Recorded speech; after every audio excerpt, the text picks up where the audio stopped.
Hello again guys, and welcome back to another Big Al Devlin video here at the House of Devlin. Thank you very much for tuning in. This is another one of our paganism videos, and I have gone back into ultimately the runes. I'm continuing that series, and I've decided to try and get as much of it finished as possible because I don't like leaving things half finished. However, contemplating the runes and giving a full answer to the runes and the answers and secrets that are within them is very difficult, because you can spend a lifetime focusing on the runes and still gain answers. However, as a learning tool, they have been invaluable to myself. I do not possess rune sight. I'm not a rune smith. I'm a sailor folk, so the runes to me do have a limited value, but they are still a learning tool regardless, that I am able to use as a sailor folk, and just as a pagan as a whole, and it is something that I wish to share with you, as I say, to help you in your learning process, in your development through your life towards our ultimate goal as pagans, really, which I believe to be oneness. That could be argued and debated, of course. What is our ultimate goal? Who knows? You could simply answer, obviously the meaning of life to be simply to live, and I agree with that. It is the meaning of life.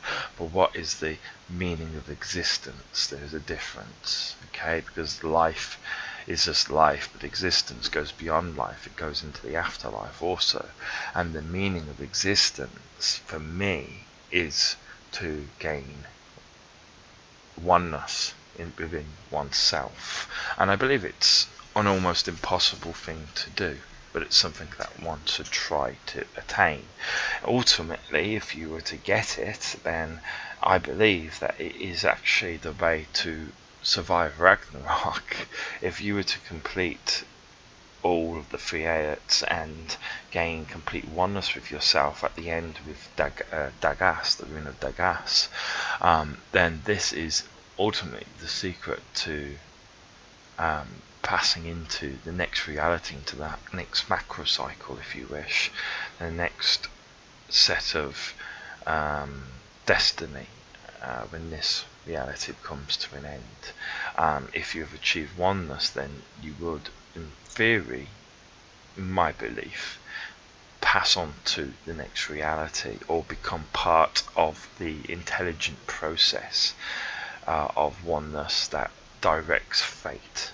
Perhaps there's a higher living point than even the gods themselves, and Dagas, the final rune of the third ayat, is an achievement of that, is the way in which to get there.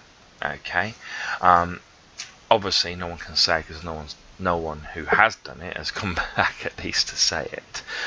This is knowledge we have to learn for ourselves, and even though I can guide you and share the knowledge I have learnt, I can't get you to learn yourself. You have to go out there and learn. You have to go out there and teach yourself. You have to open your mind. You have to involve yourself with whatever aspect of paganism it is, to expand your mind, and become, as I say, regain some of the oneness that you need by the time, as I say, reality ends. Now, we've discussed this before, and I actually will be filming, if I have time tonight, videos on the second ayat and the third ayat, and I will also do a review video of the first ayat, because it's been some time since I actually did a video on that. However, they will all be in the playlist, so if you want to learn more about runic magic, just go to runic magic, the playlist, and all the discussion videos that I've had on runes and what I've learnt from the runes will be there. You'll find the video discussion of the first ayat, or whatever it's called, and you will have a full descriptive video of the first ayat of runes. That's the first 8 runes of the Elder Fuvok script there, ready and waiting for you to watch, or to re-watch if you want to, of course, recap. However, I will do a recap video, I will do a summary video, but it will not, of course, be anywhere near as much detail as the first video that I did. But I will be doing a video on the second ayat and the third ayat also, and sort of discussing other aspects, not just of the runes, but how they sort of interact with, you know, the concept that the first ayat, for example, is your base consciousness, your subconsciousness, if you wish. The second ayat is your consciousness or your soul, and the third ayat is representative of your higher consciousness, the consciousness that is linked to essentially the spiritual realms or the divine, depending on how you wish to term it.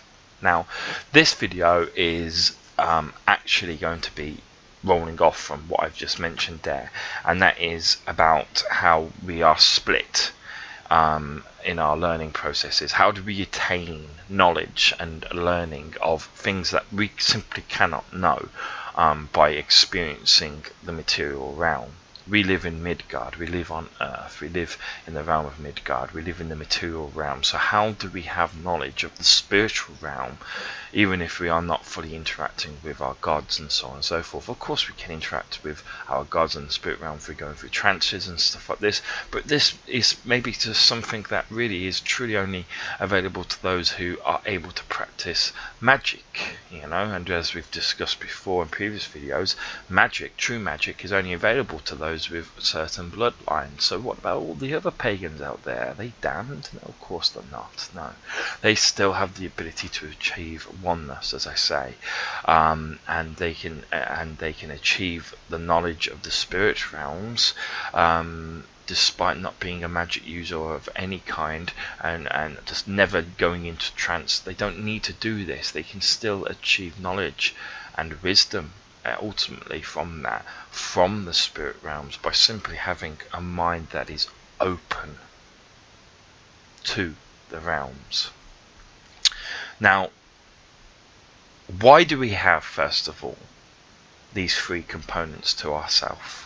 Okay, you know, in other religions, most people believe that there are only two components. There's a soul and a body, and that is it. When you die here in the material realm, your body is either burnt or buried, and that is gone. It's just worthless. It's dust. But the soul is eternal and remains eternal and goes to heaven, hell, limbo, wherever.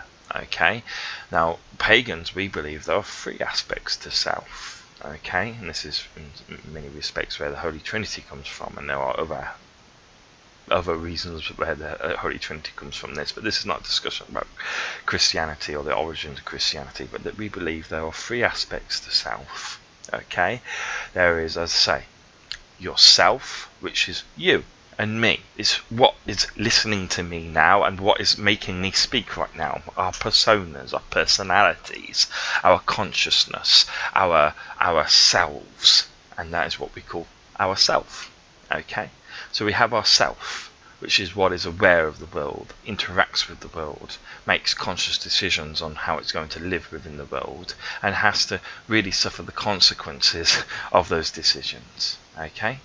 We then also have our base self, which again we are also very familiar with, and certainly humanity as a whole is very familiar with through our medical studies, because our base self is simply our autonomic system. Okay, it is our bodies. It's when our bodies are controlling themselves without a conscious thought. For example, at the moment you're listening to me, but you're probably not thinking, I need to breathe in, I need to breathe out, I need to breathe in. The body takes control of that for you, just like the body takes control of your blood pressure and makes sure that it stays at whatever level it needs to be at. It takes control of your blood sugars, your hormones, so on and so forth. This is your base self. It is your body in essence, and it's your body controlling itself, and without bothering your conscious thoughts for any sort of input. Of course, you may take over your breathing. That's one of the few things that you can take over consciously. You can take over your breathing, and I believe that there's probably obviously there so that if you perceive that there's a threat and the body is obviously not able to pick up on that with its senses other than of sight, you pick up there's a threat, you can decide, oh, I'm going to breathe really fast and get ready to run away, or I'll hold my breath because I don't want to be found. There's reasons why we can control our breath, but we can only control it to some degree. If we were to hold our breath, for example, for so long, you can't actually kill yourself by holding your breath, because as soon as you hold your breath, or as soon as you get to a point where if you do fall unconscious, if you're able to hold it for that long, the body will just simply kick in and start breathing again. The body keeps control of everything that keeps you living and makes sure that it continues to work, and so the conscious self has no involvement in this, and this base autonomic self of ours, of ourselves, this is what we call our base self. So we have our self and our base self, but we also have a third element to ourselves, and that is the higher self. And many describe it as almost like the third eye, and I believe that's really an incorrect statement to say like that, because it gives an imagery that I believe is false. The third self, or the higher self, is simply almost like when we are born, for example. This is the best way that I like to sort of visualize it.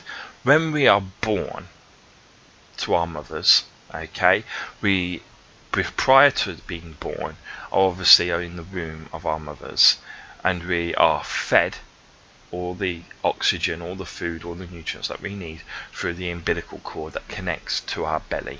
Okay, when we are born, we come out of our mothers, and an umbilical cord is cut or is released.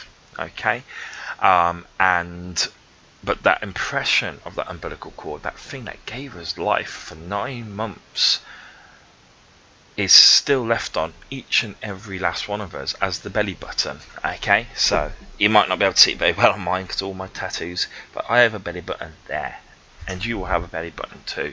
And that belly button is a scar, or not really a scar, but an impression of something that once sustained us, but no longer is required. Okay, and in the same way, I like to see it not as a belly button, but as an impression, as a scarring, if you wish, that when we were created by Odin, we were created from trees, we were carved from trees, but we were given, at this point, we were inanimate life. We were life, but we were inanimate life. We were not aware or self-conscious of the world around us. But Odin gave us the ultimate gift, really, self-awareness, consciousness, exactly what we are using now to talk and listen to one another. And he gave it to us through what is called the breath of ecstasy, the same thing that was given to him by Urdhumbla, and the same thing that was given to all the gods, including Ymir himself, by Urdhumbla, okay, which was a creational force originating within Niflheim. Okay, now this breath of ecstasy, when he gave it to us, transformed us from the inanimate wooden sculptures, if you wish, that we were at that point in time, into living, breathing, thinking, more importantly, human beings. And that breath of ecstasy that he gave us, that whatever gave us consciousness, whatever gave us self, left an impression, a connection, if you wish, between us and either Odin himself, or to the other gods, or simply to the spiritual realms. Because remember, Odin is not material. He is not of the material realms. He can come to the material realms through possession of one of his followers, through coming here by the Bifrost, and through magic to sustain himself. But he is spiritual. Okay, he is not like us, made of physical stuff in the way that we would understand it, at least anyway. And so when he connected with us, he left a spiritual impression, essentially, within our minds, within our souls, or if you wish, or within our consciousness. And it is this higher consciousness that exists that essentially allows us to gain information of the spiritual realms. And suddenly, like, well, how did I know that? It's amazing. When you go into paganism, and you go deep into paganism, you will attain knowledge that you'll be like, how did I get that? You will be pondering on a subject, and all of a sudden the knowledge will come to you. A bit like you working on a crossword, you're trying to work something out, and you just can't come up with the answer. You go to bed at night, you wake up, and the first thing that comes to your mind is the answers to the crossword clue. And you're thinking, well, I spent 4 hours trying to work that out, why couldn't I think of it? And then instantly, as soon as I wake up, it comes. Now, I'm not saying that came from the spiritual realms, because it didn't. It's just a biological process, but it's a similar process, okay, where when you're pondering about things on the spiritual aspect, you're essentially opening your mind, you're trying to advance yourself, you're trying to advance your mind and allow for knowledge from the spiritual realms to enter you and to educate you, if you wish. You're trying to integrate the knowledge that you are seeking, and whether it is literally where the gods are giving you knowledge through this link, or whether it's simply just a leaking of knowledge from the spiritual realm into us, through this impression that was laid upon us, I don't know.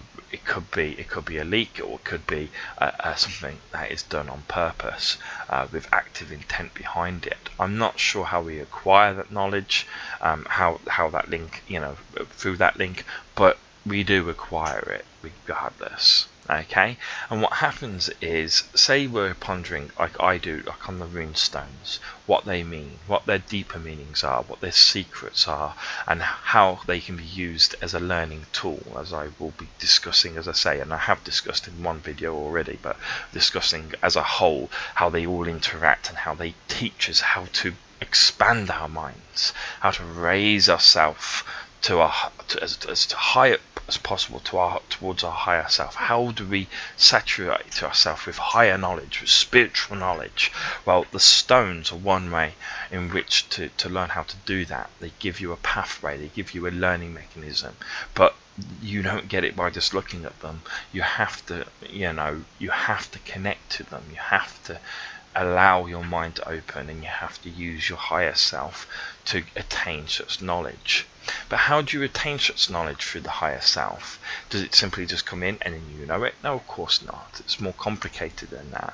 What happens is, when you are focusing on things that are spiritual, to do paganism, and you are pagan, and you are serious about it and worthy of the knowledge, so to speak, I suppose.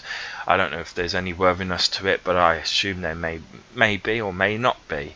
I mean, if it's a leak, then it would be indiscriminate. Anyone who will ponder on it and is opening their mind will have access to it.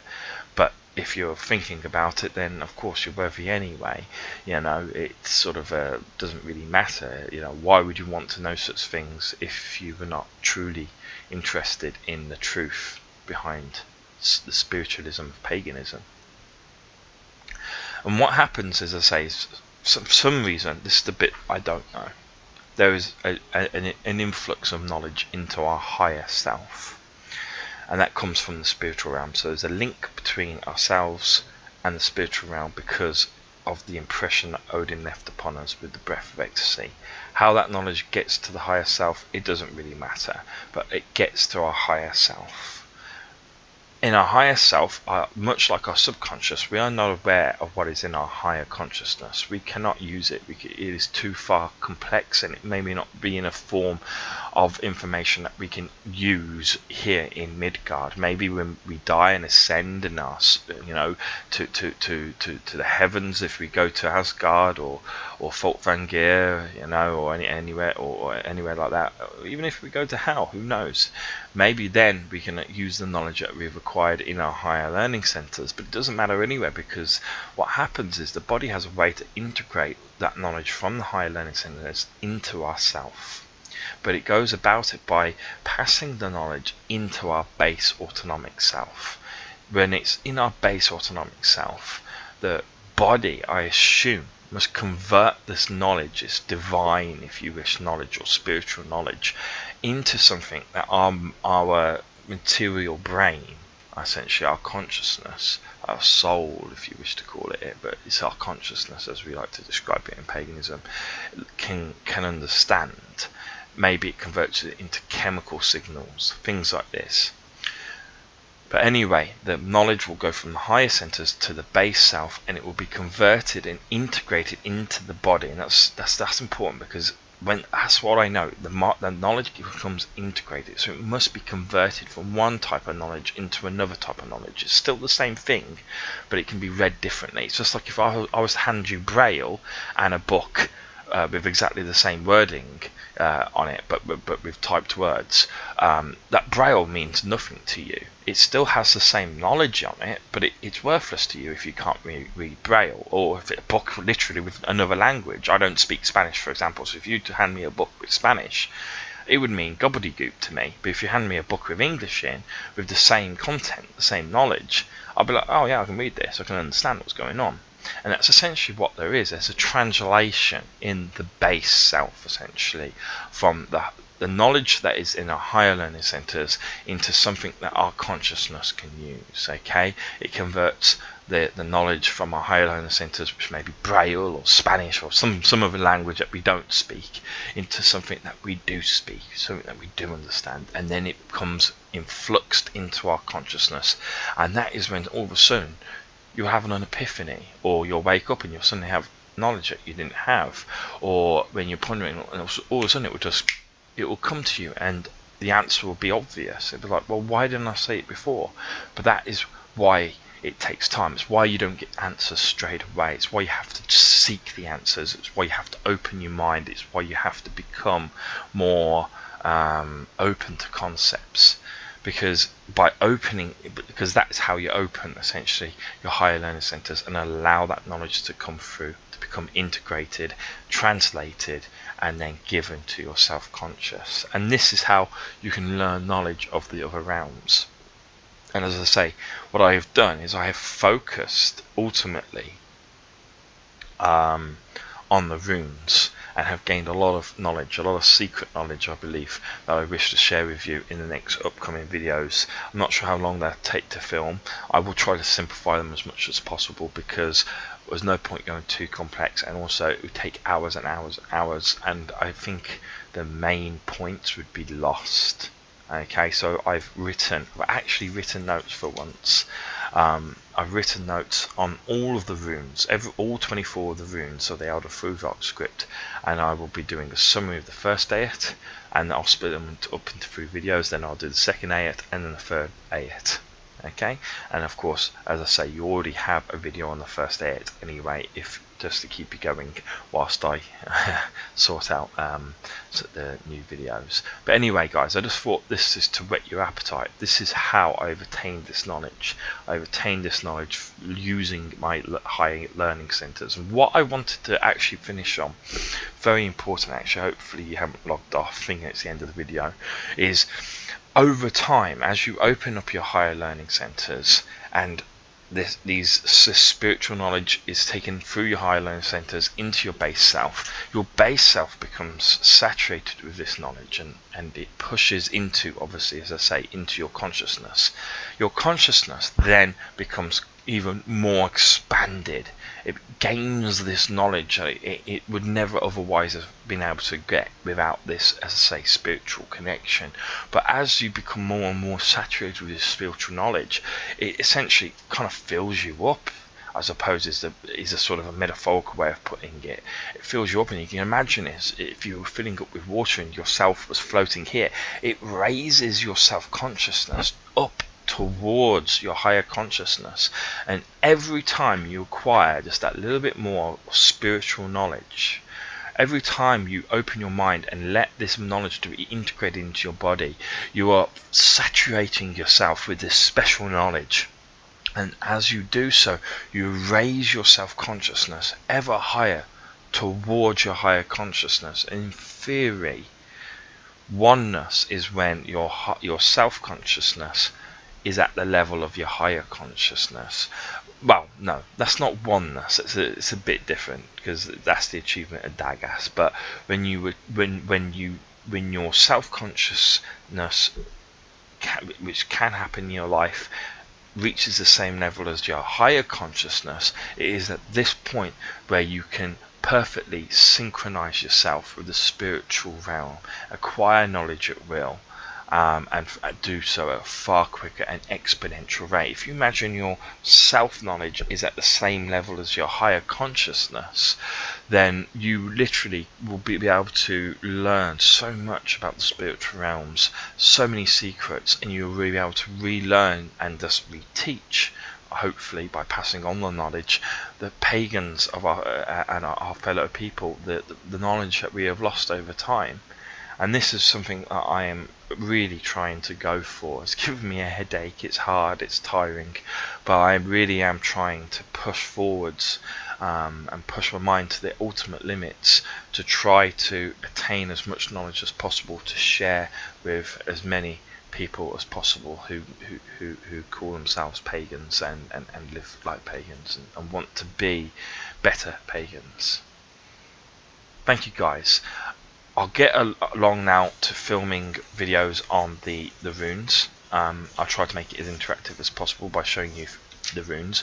One of the reasons why I've delayed on this is I wanted to really kind of engrave and carve and create all my own rune stones, but I haven't done that so far. I've got about 12 runes, 13 runes done. Now I think I've got 13 runes, looking for some, right? But I've got 13 runes created, but the rest I've just drawn on with a marker pen, which I use anyway as a stencil for my engraving tool. So I've got the stones. Some of them have just been literally drawn on, others have been fully engraved and painted, others have just been engraved. So I'm not through the creational process, but that will become a series in its own right later in time, showing you how I create the runes, and I'll be using that as a sort of a little sort of interim, if you wish, whilst I discuss each rune on an individual level. So I won't discuss the runes on an individual level and what they can be, how they can be used in spells, for example, how they can be used in gouging magic and stuff like this. I won't discuss that until I've completed the stones. It's sort of a kick up my ass to get the stones done. Okay, so thank you for watching, guys. I hope you enjoyed this video. I hope you found it interesting. I hope you agreed with what I come up with. I hope you don't think it's a load of bullshit, but if you do, you do. You know, it's one of those things. This knowledge for me makes sense, but if it doesn't make sense to you, or if it does make sense but you think it's still a load of shit, that's not a problem, guys. Find the knowledge for yourself. That's what it's all about. Acquiring knowledge for yourself is always a better way than someone just simply passing it on to you, because then you fully understand it. So thank you for watching, guys, and I'll see you soon.